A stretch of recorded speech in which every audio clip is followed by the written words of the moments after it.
যা গরম পড়েছে, ঢাকা শহরে গাছপালা নেই, আর রাস্তাঘাটের যা অবস্থা। বৌমা কত শখ করে তোর জন্য পাত্রী দেখতে চাইছে, আর তুই এমন করছিস কেন? এভাবেই তো বিয়ে হয়। এই শোনো, তুমি আজকে আমাদের সবাইকে চটপটি খাওয়াবে। আমাকে ট্রান্সফার করেছে কক্সবাজারে। আমি এটা আগেই বুঝছিলাম যে এফিশিয়েন্ট কাউরে এরকম একটা এই যে ফায়ার সার্ভিস চলে আসছে। Fire service? বাবা, 1200 স্কয়ার ফিট একটা ফ্ল্যাটের দাম কত তুমি জানো? আমি বাড়ির সামনের জমিটা বিক্রি করে টাকা দেই, দুটো মিলিয়ে দেখ কেনা যায় নাকি।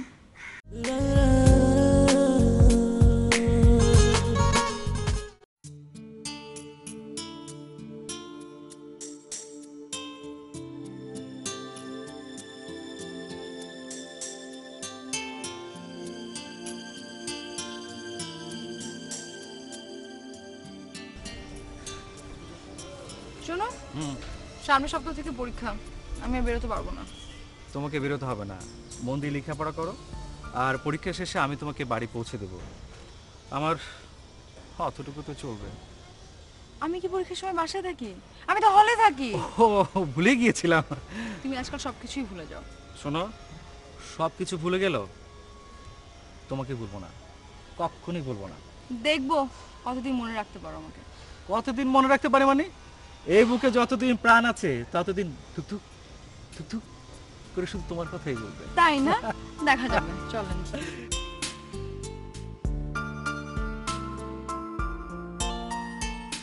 ভাবি, ও ভাবি, আসছি। তাড়াতাড়ি আসো।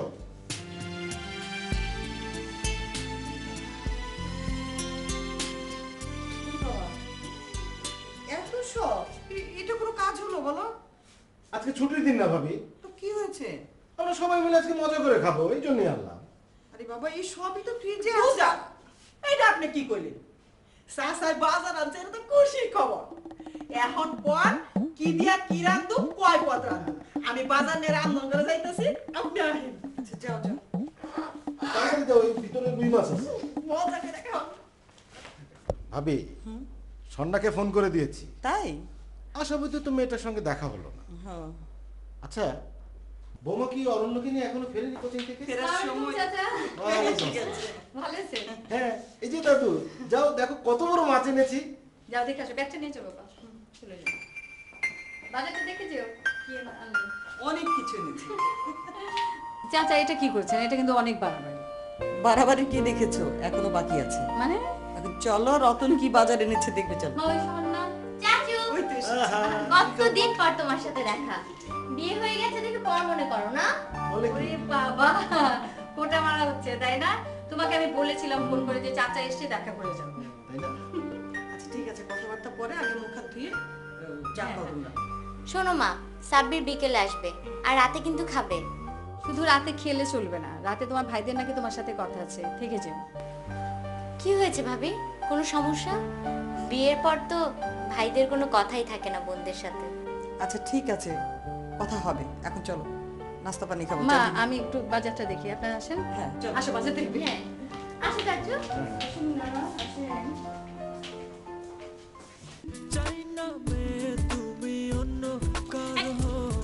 দে, দে, দে। শালিকা, শালক, কি অবস্থা? কেমন চলছে? হ্যাঁ, চলছে দুলা ভাই, চলছে। কোচিং করতে করতে চান্স শেষ, দুটো কোচিং করছি। আমাদের সময় তো তোমাদের মতো একটা কোচিং ছিল না। বাবা চেয়েছিলেন ডাক্তার, তাই কোচিং করার জন্য ঢাকায় এলাম, মেসে উঠলাম। তখন তো আর বুঝি নাই যে কোচিং করলে শুধু হবে না, পড়তেও হবে। পড়ছি দুলা ভাই, পড়ছি, কোচিংও করছি, আবার নিজেও পড়ছি। আমি 3-4 দিন ক্লাস করার পরে বুঝতে পারলাম কোচিং হচ্ছে প্রেম করার একটা মোক্ষম জায়গা। কি বলছেন দুলা ভাই? জি শালিকা, কেন তুমি করছো না? আচ্ছা, তো আপনার এই মোক্ষম জায়গায় মোক্ষম অস্ত্রটা কেমন কাজ করেছিল বলুন তো? দারুণ দারুণ কাজ করেছিল, বুঝছো? তোমরা তো এখন খুব মজে আছো। কি বলে, message, miss call, mister call, FNF, bonus time, talk time free, কত রকম। আর আমাদের সময় ছিল শুধুমাত্র চিঠি লেখা আর দেখা। সিনেমা দেখতাম, তোমাদের মতন এত সুযোগ পেলে কোচিংয়ে সেঞ্চুরি করে ফেলতাম। হাফ সেঞ্চুরি নিশ্চয়ই করেছেন। হ্যাঁ, কলেজ আর কোচিং মিলিয়ে তা তো হবেই। তার মানে ভার্সিটিতে পুরো সেঞ্চুরি? আর বলো না, ইউনিভার্সিটিতে ফার্স্ট ইয়ারে যে ছিল আমার পার্শ্ববর্তী নেই, ফাইনালেও সে। ক্যাম্পাসে পট পরিবর্তনের কোনো সুযোগ নেই, একবার দেখলেই চাউর হয়ে যায়, ব্যাস কপাল পুড়ে গেল। কোনো মেয়ে আর পাত্তা দিতে চায় না, মনে হচ্ছে আমি একজন বিবাহিত পুরুষ। আপনার মতো প্রেম কুমার কন্যা রাশির পাশে আর কোনো কন্যা ছিলই না। আরে না, মাত্রা খারাপ। ক্যাম্পাসে একজন আর বাইরে 49 জন। হ্যাঁ, শালাবাবু হিসেব একেবারে পাক্কা। হিসেবি পুরুষেরাই বেহিসেবি প্রেম করে। তা শালাবাবু, তোমার হাফ সেঞ্চুরির খবর কি? না মানে আজকে থেকে আপনার শিষ্যত্ব গ্রহণ করলাম গুরুজি। এই, তুই এত পেকেছিস? তুমি কি কাঁচা নাকি? তোমার আপা যেন ভুলে জানতে না পারে সব কথা, তাহলে কিন্তু গরু ভুনার সাথে সাথে আমাকে ভুনা করে ফেলবে একদম। দুলা ভাই, ভুনা হবেন না। এতগুলো মেয়ের কাছ থেকে এই জলজন্ত প্রেম ভাব যখন আসতে রয়েছে, তখন আমার বোন তো কোন ছাড়। কে কোন ছাড়? তোমার বোন না আমার মা? সৌম্য, তুই কি আমার বোনের বিপক্ষে? মৌজান কিছু ছাড়ো না, তোমার পক্ষে চলে যাই। কি রে, তুই কি ঘুষ না ভোট বেচা কিনা? এই তো দাদু কই? বাবা যদি দেখতে দু বিয়ান বের গল্প, উফ কি যে জোশ এখনো করছে। ও এসো বাবা, এসো।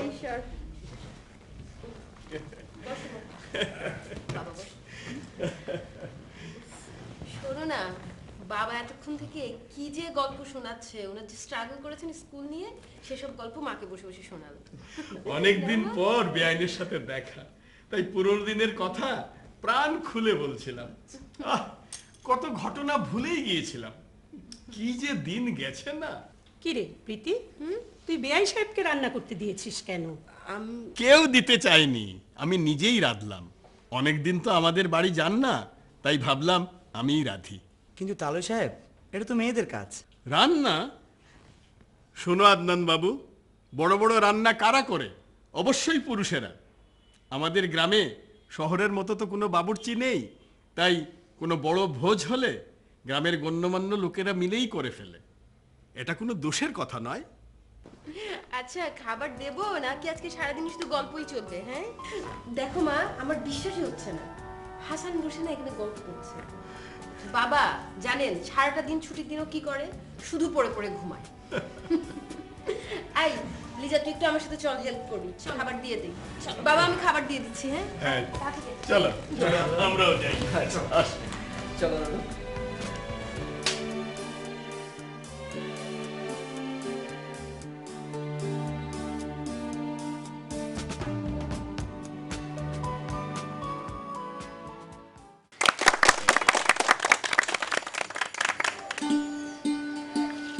আজ আমাদের বড়ই আনন্দের দিন।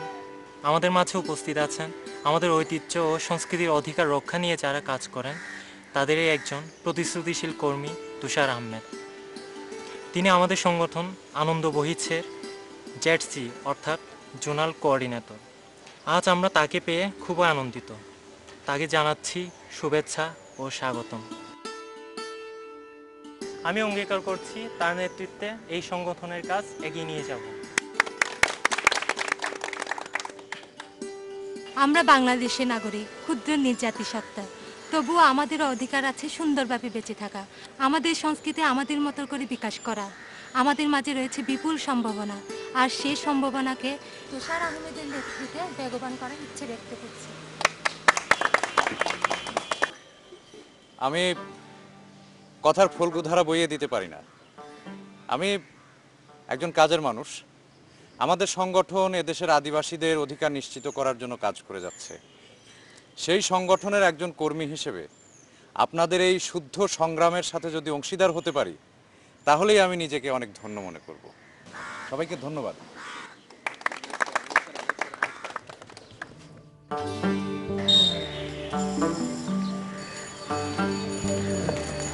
সত্যি চমৎকার। আমাদের সম্প্রদায় কিন্তু খুবই অতিথিপরায়ণ, সহজ সরল। আপনারা প্রকৃতির সাথে যুদ্ধ করে মিলেমিশে আছেন। আপনারা তো প্রকৃতিরই সন্তান। আজকে তাঁত প্রকল্প দেখতে যাবেন? লাঞ্চের পর্যায়ে শুনেন, এই প্রকল্পটা কিন্তু খুবই লাভজনক, তবে এইখানকার লোকবল নিয়ে একটু সমস্যা আছে। আপনি যেভাবে বলবেন সেভাবেই হবে। এখানকার লোকের পানীয় জলের খুব অভাব, সেদিকটাও দেখতে হবে। টোটাল স্যানিটারি বিষয়টা নিয়ে কাজ করতে হবে। এডুকেশন প্রজেক্ট আগামীকাল সকালে রেখেছি। ঠিক আছে, আমি তাহলে এখন রেস্ট হাউসে যাই। লাঞ্চের পর ঠিক 2টোয় ফিরছি। আপনার খাওয়া দাওয়া কোনো অসুবিধা হচ্ছে না তো? আর এসব নিয়ে টেনশন করবেন না তো, আমি এখন কাজ ছাড়া অন্য কিছু নিয়ে ভাবছি না। আমি আসি তাহলে। হ্যাঁ,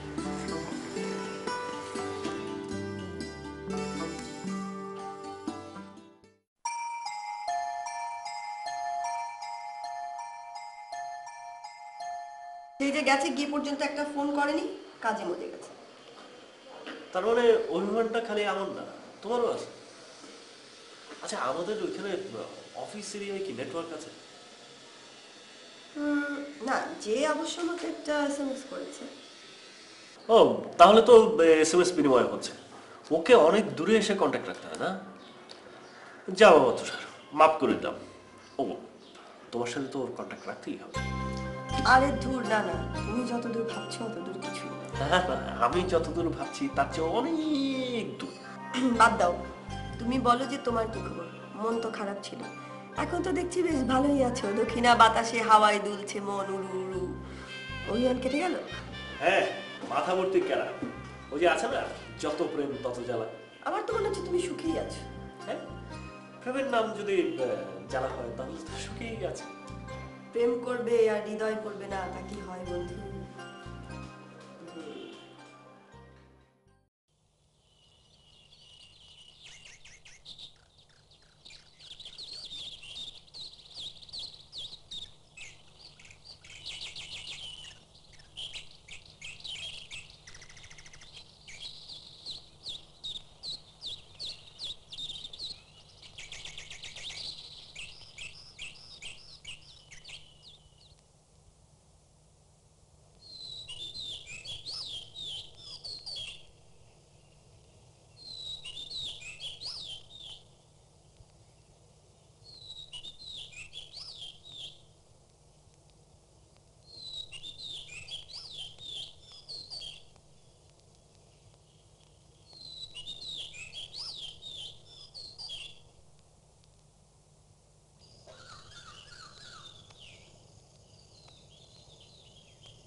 সীমান্তে আজ আমি প্রহরী, অনেক রক্তাক্ত পথ অতিক্রম করে আজ এখানে এসে থমকে দাঁড়িয়েছি স্বদেশের সীমানায়।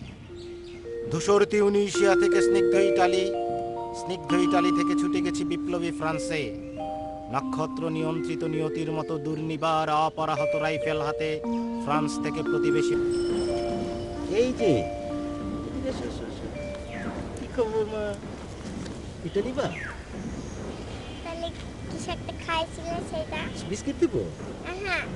তাহলে যেটা যাওয়ার পর একটা চুইংগাম খাবা? এটা নিবা? চেরিশ চেরিশ চেরিশ মামুনি, দেখো তো মা কি বলে তো। এদিকে এসো। ওনাকে বিরক্ত করছো কেন মা? এদিকে এসো। আমি এটা করছি না তো। এসো মা, বিরক্ত করো না। ম্যাডাম, আমি ছেলে ধরেন, ও থাক না খানিক্ষণ আমার কাছে। আপনি বিরক্ত হবেন না তো? বিরক্ত কি বলছেন? শিশুদের ভালোবাসায় কেউ বিরক্ত হয়? যে শিশুকে ভালো না বাসে, যে ফুলকে ভালো না বাসে, সে তো মানুষ খুন করতে পারে। থাক বাবা, খুন খারাপিতে যে কাজ নেই। ও বরং আপনার কাছে থাকুক, আমি একটু ঘুরে আসি। আপনি কি একাই ঘুরবেন? একা কোথায়, আমার সাথে আমার ছায়া সঙ্গী আছে।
আমি জানতাম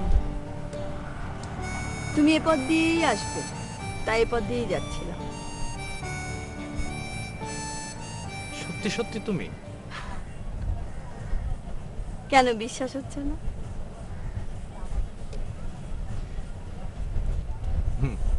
এখন বিশ্বাস হচ্ছে। একটু আগে হচ্ছিল না? কি করে হবে বলো? এখন যার থাকার কথা ঢাকায়, প্রথম দিক থেকে যে মেয়েটাকে আমি দেখে এসেছি সালোয়ার কামিজ অথবা ফতুয়া জিন্স পরে, তাকে যদি হঠাৎ এই সমুদ্রের পাড়ে পাহাড়ের ধারে শাড়ি পরা অবস্থায় দেখি, তাহলে কি বিশ্বাস করা সম্ভব বলো? তারপরে আবার যদি শাড়ির আঁচলটা একটু একটু একটু করে বাতাসে উঠতে থাকে। হাসছো কেন? যেখানে বাতাস আছে সেখানে তো শাড়ির আঁচল উঠবেই। তোমাকে আজকে কেমন যেন অন্যরকম দেখাচ্ছে। অন্যরকম? অন্যরকম করেই তো এসেছি। অন্যরকম, অন্য একজনের কাছে, অন্য কোথাও, অন্য এক মানুষের জন্য। কোন মানুষ?